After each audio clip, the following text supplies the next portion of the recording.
விஜய் தற்பொழுது வெங்கட் பிரபுவோட இயக்கத்துல the greatest of all time படத்துல நடிச்சிட்டு வராரு. இந்த படத்தோட படப்பிடிப்பு விறுவிறுப்பா நடைபெற்று வருது. மேலும் இந்த படத்தை ஜூன் மாதம் வெளியிட படக்குழு திட்டமிட்டு இருக்காங்க.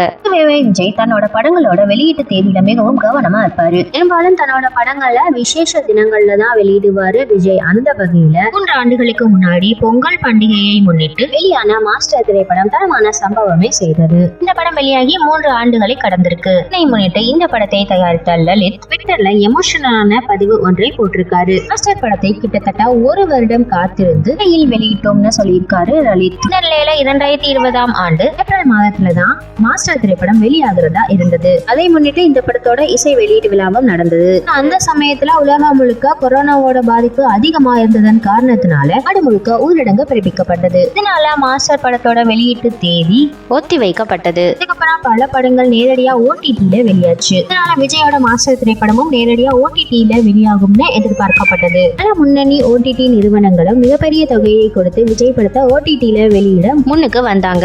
விஜய் என்னோட ரசிகர்களுக்காக இந்த திரைப்படம் திரையில தான் வெளியாகும்னு திட்டவட்டமா இருந்தாரு. தயாரிப்பாளரும் இந்த படத்தை திரையிடவே முழு முயற்சியும் செய்தாரு. ஒரு வழியா ஊரடங்கு மெல்ல மெல்ல திரையரங்குகளும் மீண்டும் திறக்கப்பட்டன. ஆனா திரைக்கு சென்று படம் பார்க்க ரசிகர்கள் தயங்கினாங்க. இந்த சமயத்துலதான் விஜயோட மாஸ்டர் திரைப்படம் பொங்கல் பண்டிகையை முன்னிட்டு திரையிடப்பட்டது. இந்த செய்தி ரசிகர்களுக்கு மட்டும் இல்லாம திரையரங்க உரிமையாளர்களுக்கு மிகப்பெரிய மகிழ்ச்சியை ஏற்படுத்தியது. கட்டுப்பாடுகளுக்கு மத்தியில மாஸ்டர் திரைப்படம் வெளியானாலும் வசூல்ல மிகப்பெரிய சாதனையை படைத்தது. இதனால பல நட்சத்திரங்கள் கொரோனா ஊரடங்கின் காரணமாக தங்களோட படங்களை OTT-ல வெளியிட்டு வந்த நிலையில விஜய் 1 வருடம் காத்திருந்து மாஸ்டர் திரைப்படத்தை திரையில் தன்னோட ரசிகர்களுக்காக ரிலீஸ் செய்தார். இது ரசிகர்கள் மட்டும் இல்லாம திரைப்பிரபலங்கள் பலராலும் பாராட்டப்பட்டது என்பது குறிப்பிடத்தக்கது.